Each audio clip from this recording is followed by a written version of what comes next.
Mesa Política. Una mirada feminista para avanzar en la igualdad. Hola, ¿qué tal? Bienvenidos a una nueva emisión de Mesa Política, una mirada feminista para avanzar en la igualdad.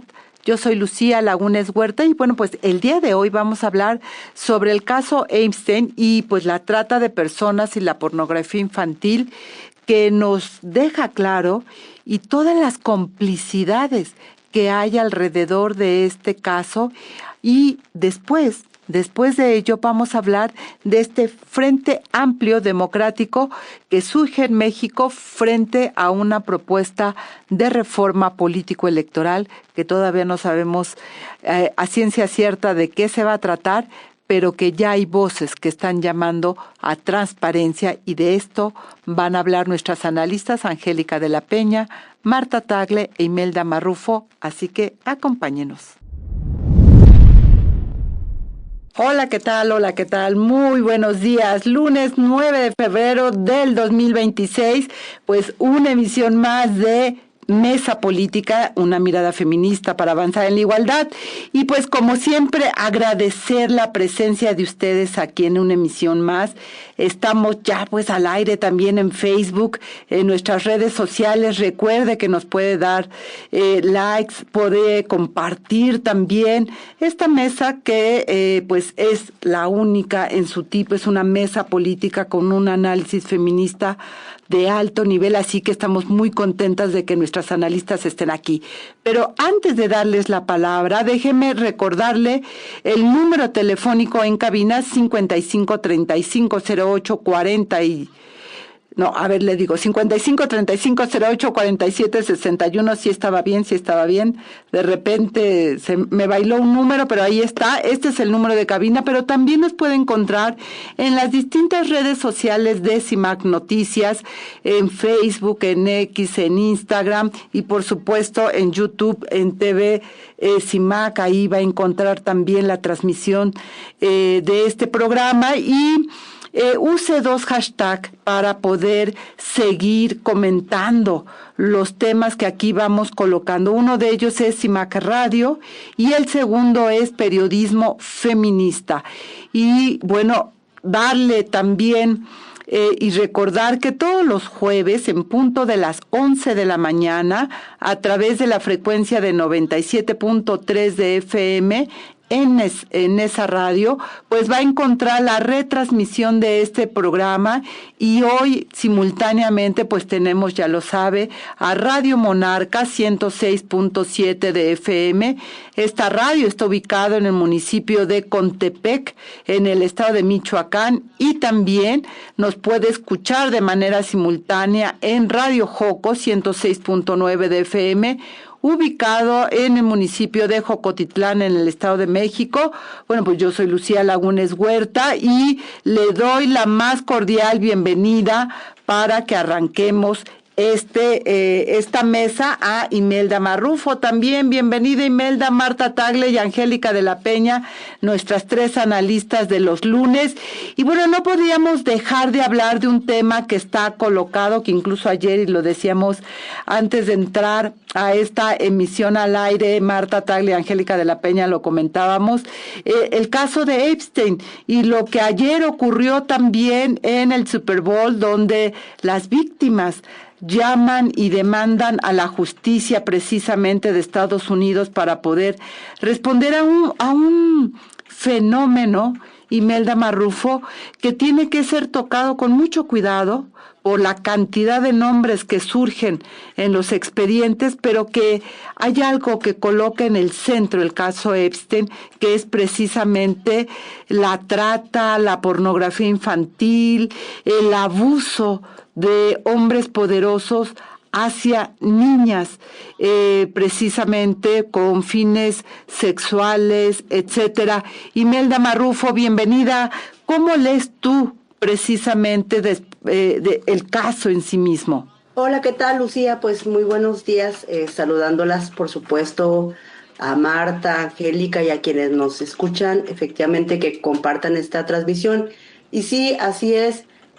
Pues bueno, desde hace varios años se ha estado dando seguimiento al caso de Jeffrey Epstein de los Estados Unidos, que como sabemos pues ya tiene una, digamos, largo recorrido desde las denuncias en 2005 y después desde su, digamos, orden de aprehensión, murió, sabemos, en prisión.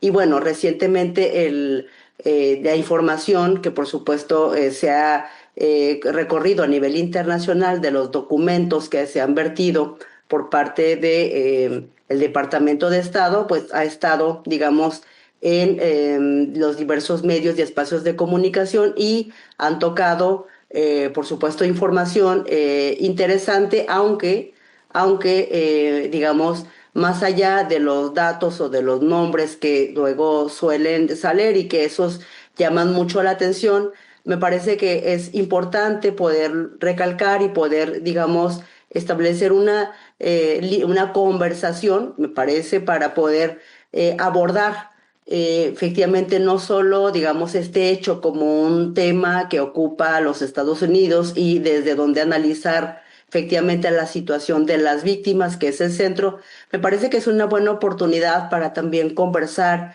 qué ocurre desde la experiencia mexicana y qué ocurre también desde lo que ha pasado en México para poder, digamos, atender, prevenir y sancionar este delito. Y me parece que esa es una oportunidad importante. Yo quiero plantear que, digamos que en México también hay un recorrido importante de denuncias, Lucía, que sin embargo también desde la denuncia misma de las víctimas y de todo lo que está en juego a la trata de personas, específicamente de mujeres, de niños, que son las que más se han registrado en México y también denunciado, pues nos habla también de efectivamente temas que son comunes o afines cuando se comete este tipo de delitos, ¿no? Y cuando se atienta contra la vida y la dignidad de las mujeres, de las víctimas,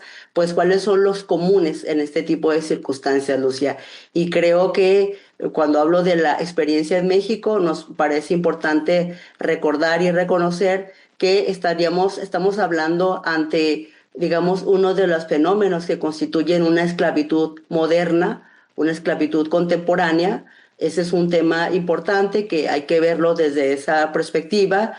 Otro elemento que me parece importante colocarlo es que tiene una dimensión efectivamente penal, pero no solo, ¿verdad? Y en esa dimensión penal, pero no solo, hay una serie de vacíos y de carencias y de dificultad para, digamos, su tipificación y lentitud por diversos motivos que supongo las queridas ex legisladoras quienes han transitado por esos espacios nos podrán compartir, pero decir que ha habido como ese proceso a nivel, digamos, jurídico y de legislación, muchos esfuerzos valiosos, por supuesto, pero también resistencias importantes, Lucia, y colocar también la dimensión, diría yo, social antropológica que tiene que ver con esta, digamos, resistencia también para poder, digamos, comprenderse todo lo que está en torno a esta situación de la trata y esta red de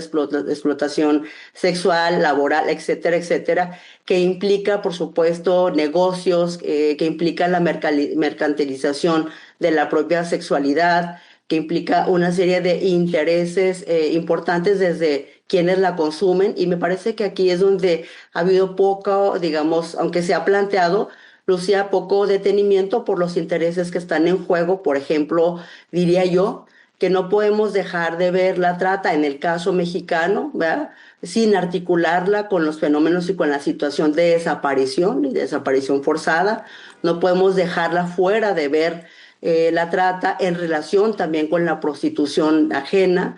No podemos dejar de, digamos, de verla desarticulada con todo lo que está en relación con esta sexualidad, digamos, diría yo, deshumanizante, que para muchos casos y en muchas situaciones incluso constituye este tipo de mercantilización como un estatus En el caso de las relaciones de poder, por ejemplo, que siempre están presentes las complicidades, y eso se ha visto en Estados Unidos, pero también en México, ¿no? Este es el caso que yo encuentro como para poder conectar este caso de Jeffrey Epstein con la realidad mexicana. Y en esta realidad mexicana de lo que sí podemos asegurar, ahora se ve también en los Estados Unidos, en este caso, pero también en México, este hilo de la impunidad y, por supuesto, de una estructura institucional que está, digamos, plagada pues de esto, de impunidad. Yo nada más quiero recordar dos casos que traerlos a la mesa. Lucía, el caso de las denuncias que hiciera Lidia Cacho por allá después del 2005, en el cual recordábamos hace días el libro que ella publicó, Los demonios del Edén, y por supuesto lo que a ella le llegó incluso en su vida de amenazas, persecución, ¿no? Esta es una experiencia mexicana, pero también quiero traer a colación los casos más de hace 10 años atrás, más de 10 años atrás, como fue el caso que incluso ustedes nos apoyaron en documentar en el caso de Ciudad Juárez, que tiene que ver con las víctimas de Arroyo del Navajo, que son alrededor de cerca de 28 mujeres, niñas y jóvenes que fueron desaparecidas entre el 2009 y 2011 y cuyos restos se encontraron desafortunadamente a las afueras de Juárez en 2012 y 2013, que constituyen esta línea de la que yo estoy hablando, donde había una prostitución ajena, Lucía, desaparición y feminicidio documentado, acreditado, en la cual participaron diversas redes de complicidad, como fueron autoridades locales, con vinculación en policías federales, y bueno, toda esta estela de este caso ejemplifica un poco lo que yo estoy hablando, y desde ahí yo quiero como lanzar este tipo de circunstancias. La trata, por tanto, pues no es invisible, está invisibilizada. Me parece que eso hay que decirlo con todas sus letras, y desde ahí yo quiero jalar como este hilo, colocando la impunidad institucional, por supuesto, y bueno, todo lo que está en el centro. Insisto, el consumo de todas estas diversas hechos, ¿verdad? Y actitudes y acciones, por supuesto, no están suficientemente planteadas, inclusive me parece que hay que ponerlo en el centro de nuevo de esta discusión. Absolutamente, y qué bueno que recuerdas estos otros casos, bueno, a Lidia, que desde mucho tiempo atrás, ahora que tú lo estabas señalando, Imelda, yo recordaba el primer informe que hace la relatora especial sobre pornografía infantil que vino a México, que por supuesto habló en ese entonces con Lidia Cacho, que era la directora del CIAM, y cómo identifica la inacción de las autoridades en México, que no reconocían en ese momento este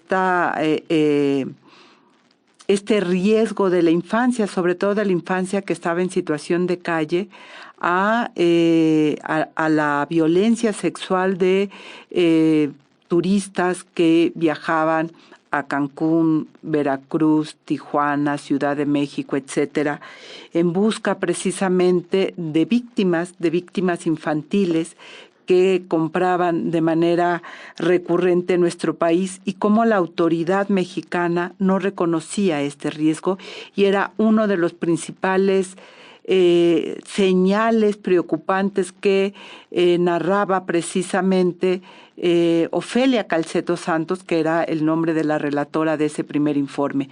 Vamos a ir a un corte de estación, regresamos precisamente para seguir hablando de este tema, que no es solamente el caso Epstein en Estados Unidos, sino cómo es la red de colusión de estos hombres poderosos que encuentran la impunidad en Estados Unidos y en muchos otros lugares. Angélica de la Peña, pues todo un tema, hablar del caso Epstein, hablar de la trata en México y todo lo que implica, y ya lo planteaba Imelda Marrufo, precisamente las complicidades, la impunidad tan terrible que sigue operando para muchos casos, y muy interesante A mí me parece el valor de las víctimas en el caso de Epstein que evidencia precisamente la urgencia de que ellas también sean colocadas en el centro de esta investigación, como podríamos hablar en el caso de Julio Iglesias, pero que ese es otro tema, que podemos estar hablando de estos, de los poderosos que parecen buenas personas y que no lo son. No, bueno, todo tiene una explicación desde la genealogía feminista de cómo estos comportamientos machistas, androcéntricos, ven a las mujeres como cosas, como objetos sexuales, no como sujetas de derechos, no como personas que somos la mitad del mundo y, por supuesto, estos personajes que se mueven en estas élites mundiales pues se manejan con una gran impunidad precisamente porque hay ciertas situaciones políticas y económicas y de poder que lo permiten, que era, bueno, hasta hace poco tiempo era lo normal. O sea, este tipo de comportamientos de los hombres era lo normal.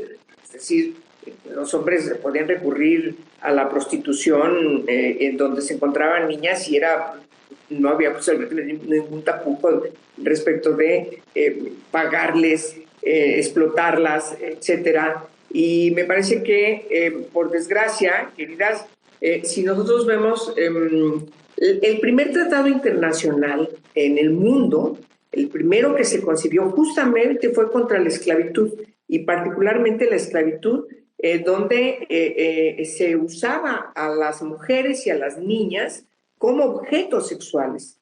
Esa fue el primer gran tratado internacional, estoy hablando del siglo antepasado, por supuesto, ahora, en estos últimos 30 años, los datos que se nos dan, por supuesto, es de la relatora de Naciones Unidas en esta materia, pero en todos los exámenes y análisis que hacen otras organizaciones, todas coinciden en que en los últimos 30 años en el mundo volvió otra vez a estar presente este grave delito que está inscrito como una violación grave a los derechos humanos. La trata de personas con fines de explotación sexual o con fines de explotación de la mendicidad, de servidumbre humana. Me parece que estamos ante... Y claro, la pornografía infantil, el enocinio infantil, por supuesto que están integrados como parte de la trata de personas y con esos fines. De manera que hay un problema mundial terrible porque muchos de estos hombres se mueven en ámbitos poderosos en donde hay una gran impunidad. El caso que nos convoca hoy en este programa de Jeffrey Epstein, pues me parece que es emblemático en Estados Unidos porque refleja justamente que este hombre se movía así, en estas élites, en donde yo creo que todos los que participaron en alguna cena o en alguna reunión, incluso de tipo informal, pues deben estar preocupados porque sabían quién era. Ya si participaban o no, no se sabe con puntualidad porque todavía sigue el debate después de 6 años de muerto este hombre, que usted recordará se suicidó cuando volvió otra vez a regresar a privado de su libertad. Al mes de estar privado de su libertad, de repente aparece muerto en su celda. Se dice que fue un suicidio, pero desde entonces se está insistiendo por distintas voces en Estados Unidos que se conozcan los expedientes de Epstein. ¿Por qué? Porque se oculta muchos nombres de personas incluso poderosas, empezando la especulación de que uno de ellos pudo ser el presidente de Estados Unidos y otros expresidentes incluso de Estados Unidos y personalidades que allá tuvieron una repercusión por haber tenido esta relación tan cercana con este hombre como es el príncipe Andrés del Reino Unido, que incluso tuvo que pasar por un proceso de una especie de desafuero por parte de su madre por este tipo de acusaciones. Yo creo que lo que refleja esta impunidad yo insistí cuando tratábamos el tema internamente, nosotras, decía yo, hay que también hablar de la situación de México. Claro que mediáticamente un hombre de estas características llama mucho la atención, sobre todo porque todavía no se puede ventilar las contradicciones que hay entre los fiscales, el propio FBI, etcétera, etcétera. Pero en el caso de México, el problema de la trata de personas, de la trata de mujeres, niñas y niños, es verdaderamente terrible. Estábamos ahorita escuchando, yo con mucha atención, a mi querida Imelda, que hablaba incluso de la desaparición forzada. La desaparición forzada, cuando tú ves los datos, cómo viene creciendo precisamente en el número de mujeres jóvenes, algunas incluso niñas y niños, que desaparecen, que no se sabe dónde están, cuál es su paradero, cuál es su suerte, pues ahí encontramos que hay una preocupación desde el punto de de quienes investigan la criminalidad, de que efectivamente están siendo llevados, fueron desaparecidos porque están en las redes de trata de personas, o los desaparecen precisamente a consecuencias de la trata de personas con fines de explotación sexual. Entonces sí estamos ante un problema muy grave en el mundo. Claro. México es uno de los primeros países en pornografía infantil, esa es una de producción de pornografía infantil, y entonces este tema da para un gran análisis de varios programas, porque debemos insistir, querida Lucía, queridas, en que necesitamos ventilar este tipo de crímenes, porque la permisicidad que las autoridades en este país no le dan la importancia que debería, es realmente preocupante frente a un delito que sabemos está allí y que crece, y que hay lugares como los que ya se mencionaban, incluyendo, por ejemplo, Acapulco. Hay una investigación muy importante en Acapulco y en otros lugares turísticos de México que se lleva a cabo este tipo de trata. Absolutamente. Y creo, Marta Tagle, que el caso Epstein también nos va colocando cómo se relacionan los poderes, ¿no? Los poderes políticos, los poderes económicos, que van permitiendo que esto se vuelva realmente parte de los privilegios de los hombres poderosos, Marta Tagle. Sí, gracias, querida Lucía, estimadas compañeras. Pues yo también, antes de ver justamente el comercial que se dio en medio de Super Bowl, que me parece muy importante por la cantidad de audiencias a las que pueda llegar este comercial de las víctimas de Epstein, me preguntaba justamente ¿por qué se sigue hablando tanto solamente de Einstein, de su estilo de vida, ¿no? O sea, como que siempre se habla mucho del victimario y muy poco de las víctimas y las consecuencias que esto tiene en la vida de ellas, y por eso me parece tan importante este comercial donde efectivamente pues dar la cara, ¿no? Y enfrentar el tema me parece muy importante, ¿no? Entonces, creo que eso es necesario señalarlo, porque yo creo que el caso de Jeffrey Epstein no se debe presentar solo como un escándalo sexual, porque me parece que eso es lo que vemos en los medios, ni tampoco como la conducta desviada de un individuo. Con eso quiero ir hacia la pregunta que me hacías, sino si justamente es un caso emblemático. Que desafortunadamente no es el único que hay, pero sin duda nos pone como la muestra de lo que sucede en un tema de trata de personas con fines de explotación sexual. O sea, hay que nombrarlo como es, o sea, desde un principio, ¿no? Para no trivializar la violencia, porque seguirlo presentando como el escándalo sexual y incluso la inteligencia artificial ha generado ahí perfiles de posibles personas que puedan estar o no haber estado involucrados, desvían muchas veces la atención y se convierte más en un tema de escándalo. Y hay que hablar que Einstein pudo operar durante tantos años gracias sin duda al dinero. O sea, nadie puede dejar de reconocer que era un tipo que tenía dinero, y además por la explotación que hacía también generaba dinero.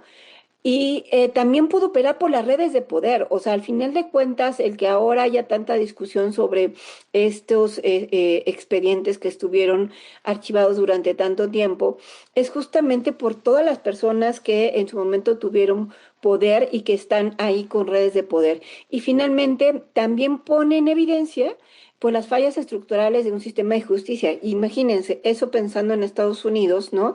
Porque al final de cuentas este tipo llega mucho tiempo después a la justicia y aparentemente se suicida y también pone ahí de por medio esta falla estructural del sistema de justicia que no operó nunca en contra de estas redes poderosas y que sigue sin hacerlo. O sea, el tema es que esas redes de poder que permitieron que Epstein hiciera esta trata con fines de explotación sexual de tantas mujeres en Estados Unidos y de otras partes del mundo, tiene que ver también con una falla estructural del sistema de justicia, querida Lucía, compañeras. Absolutamente. Marta, tú colocas algo muy importante, es decir, romper esta lógica del espectáculo de la violencia, ¿no? De colocar solo el foco en el agresor y abres la lente para que miremos más allá, que eso me parece muy importante, y coloquemos a las víctimas en el centro.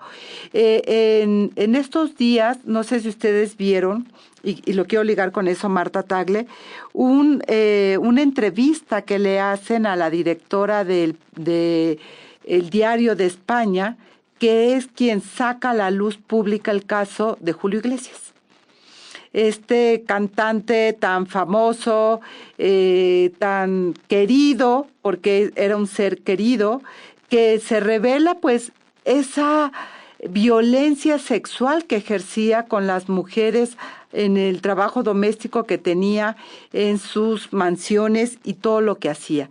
Y por eso me parece tan importante recuperar esto que tú señalas, Marta, de no verlo como casos aislados. Hoy es el caso Epstein, mañana es Julio Iglesias, pasado puede ser Mario Marín y todo su séquito, y encontrar precisamente los eslabones estructurales que permite que esto ocurra. Uno, tú decías, la impunidad, sin lugar a dudas, pero el otro es el poder político que muchos de estos actores tienen y que eso les protege enormemente, mi querida Marta Tagle. Sí, yo creo que al final de cuentas, como comenta Imelda, ¿no? El hilo conductor que atraviesa estos casos, pues tiene al final de cuentas ver con relaciones de poder y en ese sentido de una subordinación de las víctimas, que en este caso, en el caso de Epstein son fundamentalmente mujeres, pero también pues, se pueden dar de menores de edad y además tratar justamente el asunto como lo es en este caso en particular, que es un tema de trata, porque siempre esperamos que, o cuando se habla de la trata de personas con diferentes fines, particularmente el de explotación sexual, pero también incluso de explotación laboral, siempre se piensa en el secuestro, ¿no? O incluso se considera que la trata está involucrada a la violencia física de manera explícita.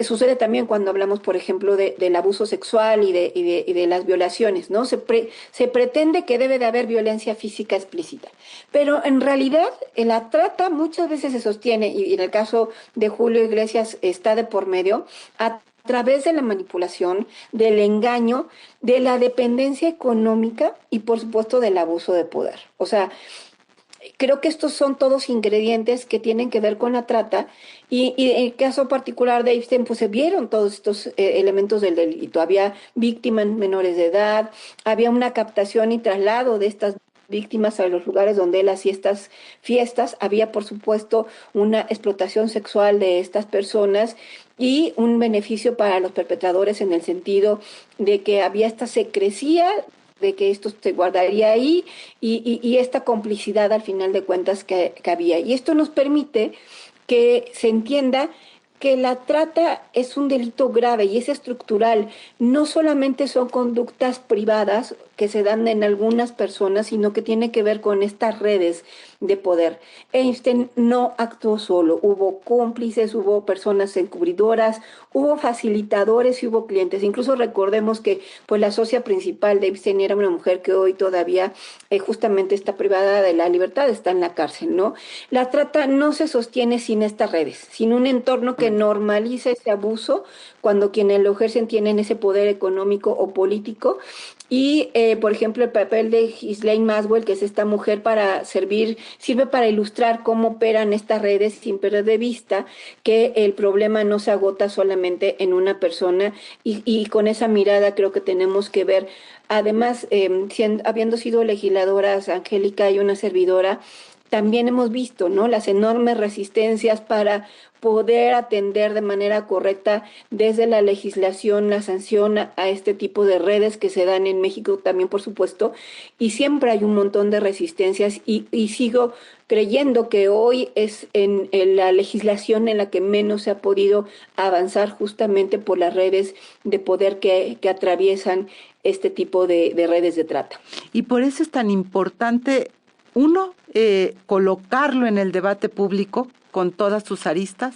Dos, escuchar a las víctimas y que sean ellas las protagonistas y colocarlas en el centro con todo el cuidado que se merece, porque estamos hablando de vidas humanas, Imelda, de un sinnúmero de niñas que estuvieron atrapadas en este círculo y en este pacto patriarcal del silencio, porque ahí todos son cómplices. Todos los que participaron, ya sea, como decía Marta, facilitando, mirando para otro lado, trayendo a las niñas, etcétera, son cómplices de un delito que es muy grave y que tenemos que verlo tal cual, así, mi querida Imelda. Sí, fíjate que en este análisis que estamos compartiendo, Lucía, me parece que pues hay varios, digamos, lazos que conectan efectivamente lo que estamos planteando. Y en ese sentido, efectivamente, insistimos en la mercantilización del uso de los cuerpos de las niñas, de los adolescentes, de las mujeres, claramente. Y como ya lo señalabas, Lucía, también de un silencio social, por supuesto, ligado muchas veces, por supuesto, a la normalización desde la violencia sexual, Angélica, Lucía, esta normalización de la violencia sexual y todo lo que está conectado con ellos, me parece muy importante y lo quiero colocar como como una organización que acompaña a familiares de víctimas de feminicidio y diría e insistiría en que así pues no se debe de ver digamos, la comisión del delito de trata y todo lo que implica de manera aislada, insistimos en eso, es decir, como casos individuales, sino también en la conexión con otro tipo de conductas delictivas, porque si no lo vemos y analizamos de esta manera, no se investiga de esa manera. Y lo que hemos planteado, Lucía, desde Juárez es la vinculación, y lo digo porque además lo hemos acreditado en expedientes, obra en juicio, y han sido las madres, las víctimas, víctimas de desaparición, quienes han incluso aportado información valientemente también en Juárez. Yo puedo citar y recordar a la señora Norma Laguna, que yo sé que varias veces nos ha escuchado junto con la señora Susi este programa, y efectivamente vincularlo con todo el tema de la pornografía infantil, vincularlo con, ya lo decía también Angélica, y lo recuperabas en algún momento, Angélica, como legisladora, la desaparición forzada en esta vinculación. Pero también yo quiero señalar, Lucía, digamos, qué ocurre, por qué no se investiga o cómo se investiga cosméticamente y cómo se previene cosméticamente este tipo de conductas, de situaciones, tanto en Estados Unidos como sobre todo, insisto, en el caso mexicano. Conozco y sé, digamos, digamos, de manera directa cómo trabajan los agentes del Ministerio Público para investigar este tipo de casos, Lucía. Lo conozco de manera cercana porque además la gente que nos conoce sabe que nos reunimos con ellos pues para poder revisar este tipo de asuntos, Lucía, y en México no hay condiciones ni siquiera básicas o mínimas para que la gente, los agentes que investigan puedan hacer su trabajo, a pesar de que insistimos en las necesidades que hay para que se investigue. E inclusive ni siquiera hay, digamos, las condiciones básicas de protección a las víctimas que denuncian, Lucía. Varias de ellas, pues por supuesto, se mantienen en alto riesgo. No hay capacidad para generar interés, yo diría interés, para proteger a las víctimas, a las denunciantes. Y en ese sentido, por eso es que está esta red de complicidades institucionales instaladas y este sistema de impunidad que sigue perpetuándose. Los datos y las cifras de México siguen siendo altas. Yo he revisado cifras y datos Supuesto. desde hace buen rato y decir que ese tema hay que seguirlo colocando. Totalmente. Y no solo eso, es decir, lo que las redes, sí, las redes de complicidad, Angélica de la Peña, que tienen los tratantes, ejercen todas las presiones en todos lados y más cuando se busca generar leyes que vayan al corazón, digamos, precisamente de este negocio multimillonario que cuenta con tantos poderes alrededor, Angélica de la Peña. Tenemos ahí un tema con nuestra querida Angélica, parece ser que tuvo un problema con el internet. Marta Tagle decía, ¿no? Tú has sido legisladora, lo comentabas, sabes de lo difícil que es legislar cuando tocas los poderes como estos, ¿no?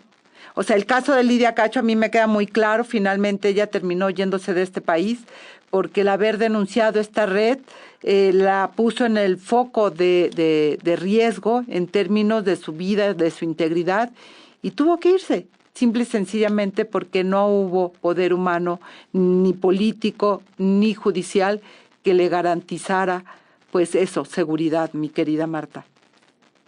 Sí, sin duda, o sea, hay una legislación, pero cuando se ha dado el debate sobre esta legislación, parte central de la discusión se ha dado en el tema de las competencias, ¿no? O sea, como que de repente a quien le toca y se lavan las manos, y al final de cuentas es un asunto tan complejo que involucra una serie de más, como ha venido comentando Imelda, de delitos que están involucrados o vinculados con el tema de la trata con fines de explotación sexual, que requiere, ahora sí que el involucramiento de las instituciones del Estado en los diferentes niveles de gobierno, y no ha sucedido eso, o sea, simple y sencillamente es casi que imposible. Y por otro lado vemos estas resistencias de las que les hablaba, en las cuales siempre quieren tratar el tema con pincitas, no entrarle, le dan la vuelta, no hay que señalar a nadie porque puede ser que estemos señalando a alguien inocente, ¿no? O sea, como que se cuidan mucho. Y entonces yo quisiera solamente para concluir en esta parte decir que el caso de Einstein no se trata de mirar al pasado, sino reconocer que la trata sigue siendo posible hoy porque existen condiciones de silencio y complicidad y por supuesto de impunidad. Para que después, gracias, vamos a cerrar con este tema y regresando del corte, Angélica de la Peña, vamos a venir a este país a hablar de una iniciativa que surgió pues plural, de manera abierta, que es este Frente Democrático del cual te vamos a pedir que nos pongas en contexto. Danos el contexto de este frente, porque la reacción también, así como Trump reaccionó ante los anuncios en el Super Bowl, pues la reacción aquí en México, pues no canta malas las rancheras, mi querida Angélica de la Peña. Pues sí, al otro día que se publicó el llamamiento del Frente Amplio Democrático que se está integrando, este llamamiento lo firmaron más de 480 personas, ahorita en el Change ya tenemos más de 1,000. Ciertamente causa una reacción en la presidenta Sheinbaum al otro día. A ver, ¿qué es este Frente Amplio? Como el nombre lo dice, democrático, lucha porque se ha configurado porque hay una preocupación legítima respecto de la reforma electoral anunciada que no se pudo concretar en el sexenio pasado por López Obrador, por su falta de mayoría calificada, que no podía reformar la Constitución, pero ahora con la sobrerepresentación y la cooptación de senadores de oposición, pues ya tienen los 2/3, la votación calificada que les permite hacer lo que quieran con la Constitución, como ya lo hemos visto, la desaparición del Poder Judicial en su autonomía como lo conocemos, y ahora tenemos otro producto de acordeones, etcétera. Y la anunciada reforma electoral que quedó pendiente, si bien no tenemos un texto para saber exactamente cuál es la trascendencia de esa reforma electoral, sabemos que va a ser una reforma constitucional y que impactará a todas las leyes en esta materia y, por supuesto, hay que decirlo con toda puntualidad, puede, en base a los hechos y a cómo se han conducido con estas mayorías que ya tienen y sin escuchar a la oposición, pueden hacer lo que quieran. La presidenta ha estado mencionando algunas cuestiones. Pablo Gómez también dijo otras, que es el encargado de esta comisión presidencial para diseñar la reforma electoral, y entonces en base a lo que ellos mismos han dicho, es que hay, insisto, una preocupación de muchísima gente que nos hemos reunido en este Frente Amplio Democrático para señalar que ninguna reforma electoral, porque nunca ha sido así, puede hacerse sin la presencia, la discusión de la oposición. Debe ser escuchada la oposición y la academia, los especialistas que tienen toda la experiencia en la materia, como siempre ha pasado. Desde la primera reforma de transición democrática en los años 70 y que se concreta en la votación del 79, por supuesto que tuvo en esas mesas de discusión estuvieron todas estas personalidades y los partidos de oposición, de manera que desde entonces todas las reformas que se han emprendido, la oposición estaba ahí presente para dar su punto de vista y por supuesto también abrir los cauces realmente de discusión de la ciudadanía que no pertenece a ningún partido, para que dé su opinión. Y el Frente Amplio Democrático es una integración apartidista, si bien hay algunas personas que formaron parte de algún partido o que forman parte de algún partido hoy, es una organización ciudadana totalmente separada de los partidos. Perdimos Marta Tagle, perdimos a Angélica de la Peña, pero algo que están colocando aquí en el chat a propósito del tema es que lo que debería de tener en el centro es el impacto real de la calidad democrática, que es un tema que tú planteabas, mi querida Marta Tagle, cuando tocamos el tema de la reforma electoral, que pues está como el cuento del lobo, ahí viene, pero no la vemos, y creo que esa ausencia de transparencia genera todo lo que genera, Marta Tagle. Sí, yo creo que justo lo que el Frente Amplio Democrático se propone es transparentarlo, ¿no? O sea, digamos que la pregunta fundamental que pone es quién decide las reglas del juego democrático y si estas se hacen con inclusión de todos los sectores o si se hace de espaldas a la ciudadanía, porque justo lo que tenemos ahorita de no saber qué pasa con esa iniciativa y en qué momento se va a presentar es qué es lo que está negociando, o sea, porque sin duda lo que ha venido retrasando la presentación de la iniciativa no es solamente que se está construyendo, sino lo que están negociando particularmente con el PT y con el Verde para poder contar con sus votos que son necesarios para aprobar esta reforma y no saber qué se está negociando. Pero digamos que también siendo total y absolutamente autocríticas de lo que ha sucedido con los partidos en la historia, ¿no? Parte del gran problema es ese, que estas reglas muchas veces no se construyen de cara a la ciudadanía y que en el espacio donde se debería de estar dando esta discusión, que es el Congreso, donde está la representación de la ciudadanía, la pluralidad, no se está discutiendo nada ahí. O sea, ¿qué va a pasar? Va a llegar una iniciativa, prácticamente no va a haber discusión, se va a aprobar, ¿no? Y a la otra Cámara y tan. Y nuestros representantes, entonces, ¿para qué están? O sea, las y los diputados son nuestros representantes y son los que tendrían que estar dando esta discusión y por lo menos me parece que lo que está haciendo este Frente Amplio es poner sobre la mesa. Pues finalmente está fuera de ese debate. Sí, ya parece que ya regresó la querida Angélica. Efectivamente, que nos terminara de comentar el frente y claro, yo coincido mucho con Marta en el que lo que está en cuestión y en duda es la calidad democrática, no esta discusión y este tema que ni siquiera está, ¿verdad? De que la mayoría y la voluntad y la representación a partir de la cantidad de votos. Entonces me parece, estás por aquí Angélica, que ese es el gran tema, ¿no?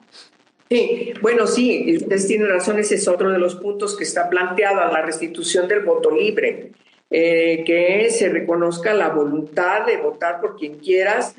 Por desgracia eso ya no es así, la compra de votos lo hemos visto permanentemente en estas últimas elecciones, no es que antes no existiera solapadamente, pero ahora ya es clarísimo cómo los servidores de la nación se la pasan con el padrón de beneficiarios que tienen del programa del bienestar para obligarlos a que voten por Morena o por sus aliados. De manera que sí hay muchos pendientes en el sentido de querer emprender una reforma electoral, pues sí se necesita la presencia, que no hay manera de que lo puedas ocultar, de los recursos negros, sucios de la delincuencia organizada en muchísimos territorios del país. Ahí está. Es decir, sí tenemos graves problemas que resolver. ¿Es necesaria una reforma electoral? Sí es necesaria una reforma electoral, pero no para trastocar a los partidos políticos, limitándoles sus recursos o no resolviendo el problema de la sobrerepresentación o querer quitarle el presupuesto al Instituto Nacional Electoral o seguir cooptando al Tribunal Electoral. Es decir, sí tenemos graves problemas que resolver y entonces sí es necesaria una reforma electoral. ¿Qué es lo que plantea el Frente Amplio Democrático? Escúchese a todas y a todos, porque hay agenda, sí hay agenda, hay propuestas, se va a emprender una reforma electoral, tenemos que estar allí, como siempre hemos estado, quienes no formamos parte del gobierno, para ser escuchadas y escuchados, porque tenemos una gran cantidad de asuntos que estamos planteando, tienen que ser integrados ahora en el marco jurídico electoral, político electoral. ¿Y qué es el Frente Amplio de eso trata? Claro, y que ese es el fondo, es decir, cómo se construye de cara a la ciudadanía con todos los actores que deben de estar sentados a la mesa para hacer un nuevo pacto político. ¿Qué es eso? El proceso electoral. ¿Cómo vamos a elegir? ¿Cómo nos vamos cómo la ciudadanía va a participar también y vamos a estar representados? Bueno, se nos agua todo el tiempo en esta mesa política de este lunes 9 de febrero. Angélica de la Peña, Marta Tagle, Imelda Marrufo, muchas gracias por estar y por supuesto, gracias tía Car, Lupita Cabañas, Yajair Gutiérrez, Lidia Cordero, Abdiel Yair, Patricia Beltrán, muchas gracias por sumarse precisamente a esta conversación. Yo soy Lucía Lagunes Huerta, nos escuchamos el próximo lunes a las 10 de la mañana en una emisión más de Mesa Política, una mirada feminista para avanzar en la igualdad. Recuerde la producción que estuvo a cargo de Yasmín Hernández y Georgina Monroy. Tenga excelente semana. Hasta pronto. Eso fue todo en este episodio de Mesa Política, una mirada feminista para avanzar en la igualdad. Les invito a compartir sus comentarios en nuestras redes sociales y recuerde que puede escuchar el resto de nuestros episodios en Spotify. Mesa Política, una mirada feminista para avanzar en la igualdad.